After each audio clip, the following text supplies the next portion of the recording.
आपको पीसीओडी है या नहीं। पेशेंट्स अक्सर कहती हैं कि हमारे जो बॉडी और चेहरे पे के जो बाल हैं वो तो बहुत थिक हो रहे हैं और सर के बाल जो हैं वो हमारे बहुत लाइट हो रहे हैं। पीसीओएस होगा तो वेट बढ़ेगा, वेट बढ़ेगा तो पीसीओएस होगा। बिस्मिल्लाहिर्रहमानिर्रहीम, अस्सलाम वालेकुम। मैं हूँ डॉक्टर सादिया मुमताज़ और आप देख रहे हैं gynae talks. Polycystic ovaries, PCOS, PCOD एक ऐसा कॉमन प्रॉब्लम हो चुका है हमारे यहाँ कि हर खातून जो है इस नाम से वाकिफ़ ज़रूर है। और आज मैं आपके साथ इस चीज़ को बहुत डिटेल से डिस्कस करने वाली हूँ कि आप घर पे बैठे डॉक्टर पे जाए बगैर खुद से कैसे डायग्नोस कर सकते हैं कि आपको पीसीओडी है या नहीं। इसके लिए जो देखिए डेफिनेटिव टेस्टिंग 100% टेस्टिंग तो अल्ट्रासाउंड और हार्मोन्स के जो ब्लड टेस्ट है उनसे ही पता चलता है, लेकिन कुछ ऐसे चीदा जो फीचर्स हैं जो अगर किसी में पाए जाते हैं तो उससे भी आप डायग्नोस कर सकते हैं कि आपको पॉलीसिस्टिक ओवरीज है। उसमें सबसे पहले तो ये है कि अच्छा आप फील करेंगे कि आपके चेहरे पे बाल आ रहे हैं और बाल जो है वो चिन पे और हेयर लॉक्स में ज़्यादा आ रहे हैं। बाल बहुत थिक और डार्क कलर का है। इसके अलावा स्किन बहुत ऑयली है और पिंपल्स बहुत ज़्यादा आ रहे हैं। मेल जो पैटर्न बैल्डिंग है वो आपको फील होगी। हेयर फॉल जो है आपका फ्रंट से जो है हेयर फॉल ज़्यादा होना शुरू हो जाएगा, फ्रंट से थिनिंग हो जाएगी। और ये इसका बहुत एक डिलेमा है कि पेशेंट्स अक्सर कहती हैं कि हमारे जो बॉडी और चेहरे पे के जो बाल हैं वो तो बहुत थिक हो रहे हैं और सर के बाल जो हैं वो हमारे बहुत लाइट हो रहे हैं। और उसके अलावा सेंट्रल ओबेसिटी का मतलब है पेट का बहुत ज़्यादा बढ़ जाना। इसके अलावा ओवरऑल वेट तो जो बढ़ता है वो तो होता है, लेकिन जो पेट है वो बहुत ज़्यादा बढ़ जाता है। आपको ये फील होगा कि एकदम से आपके अंदर लेथार्जिक सी फीलिंग आने लग जाएगी, बहुत ज़्यादा एनर्जी जो है वो आपकी ड्रेन होना शुरू हो जाएगी। इसमें सबसे पहले तो आपने अपना जो वेट है ना उसको वॉच करना है, because weight is playing havoc in this condition. Weight और जो पीसीओएस है इनका एक विशियस सर्कल है। पीसीओएस होगा तो वेट बढ़ेगा, वेट बढ़ेगा तो पीसीओएस होगा। ठीक है, ये आपस में बहुत ज़्यादा क्या 100% आपस में कनेक्टेड और लिंक्ड है।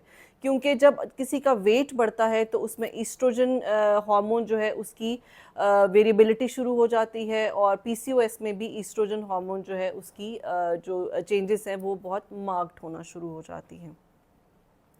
अब हम इसको डायग्नोज कैसे कर सकते हैं, तो डायग्नोज तो ऑलरेडी मैंने आपको बताया कि केमिकल टेस्टिंग ब्लड टेस्ट के थ्रू होगा और अल्ट्रासाउंड के थ्रू होगा।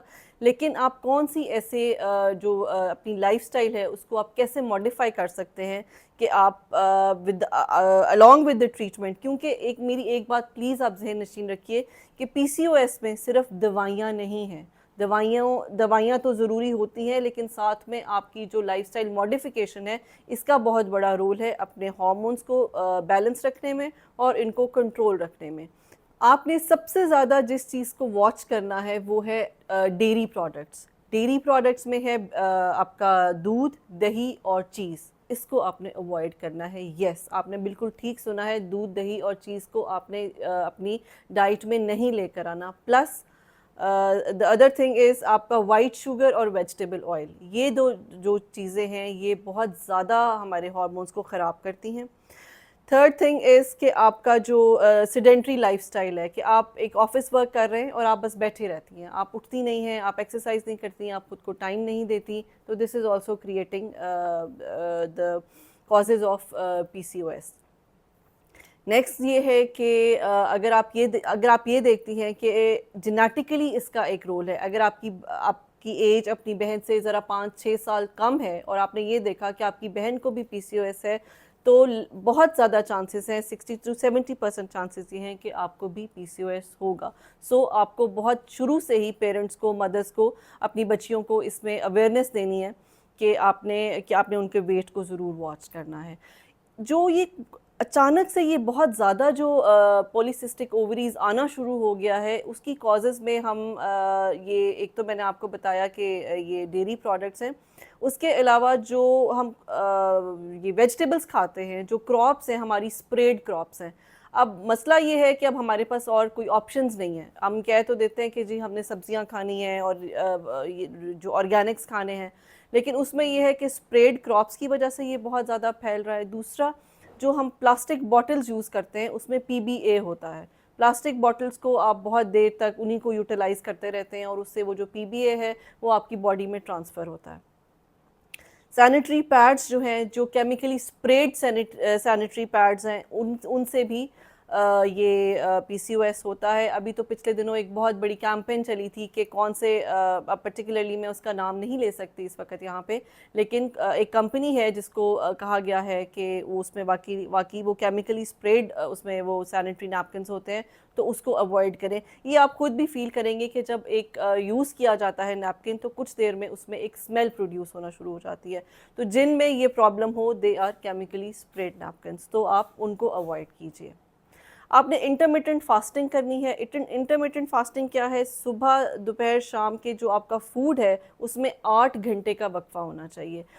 8 घंटे के बाद आप खाना खाइए और बीच में आपने सिर्फ पानी पीना है, पानी के अलावा आपने कुछ नहीं लेना। And trust me, this is gonna play a very good role in balancing your weight, in balancing in your hormones. कम से कम 30 से 40 मिनट की वॉक करें या थोड़ी सी स्ट्रेनस एक्सरसाइज करें या जॉगिंग करें, कुछ भी करें, लेकिन आपको इतनी एक्टिविटी अपनी बॉडी को देनी है कि जो कि आपकी फ़ैट की जो है वो मोबिलाइजेशन करें।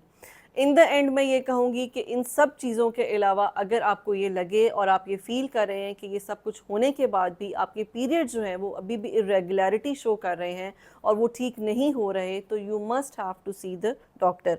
अब पीरियड्स में बहुत सारी वेरिएशंस होती है। कई बच्चियों को या लेडीज़ को जिनको ये पीसीओएस है, उनको या तो पीरियड्स होते नहीं हैं, बहुत देर देर के बाद होते हैं, 2-2 3-3 माह के बाद होते हैं, या फिर ये होता है कि most of the days of the month they are menstruating. So इन सब चीज़ों के लिए हमारे पास मेडिकेशंस हैं। ऑब्वियसली जब आपके पीरियड्स डिस्टर्ब हैं तो आपकी जो रूटीन एक्टिविटीज़ हैं आपके लिए वो करना भी मुश्किल हो जाता है। तो एटलीस्ट उन मेडिकेशंस के थ्रू जो है आपके हम पीरियड्स जो है उनको रेगुलर करते हैं। आपको 21 डेज़ का एक मेडिसिन दी जाती है, 21 डेज़ ऑन 7 डेज़ ऑफ। उसमें ये होता है कि 21 डेज़ आपके पीरियड्स फ्री होते हैं और with in next 7 days you menstruate and from the next 5th और 3rd डे आपको फिर वो मेडिसिन शुरू करा दी जाती है। तो along with all these lifestyle modification you need this the medications as well. लेकिन उससे पहले जब आप मेरा ये बताने का, ये वीडियो बनाने का मकसद सिर्फ ये था कि देर ना करें। ये सारे फैक्टर्स अपने आप में खुद में ढूंढिए। अगर इनमें से कोई फैक्टर कंटिन्यूसली आप में पाया जा रहा है तो just consult your doctor and along with these all these lifestyle modifications I have already addressed. Thank you so much.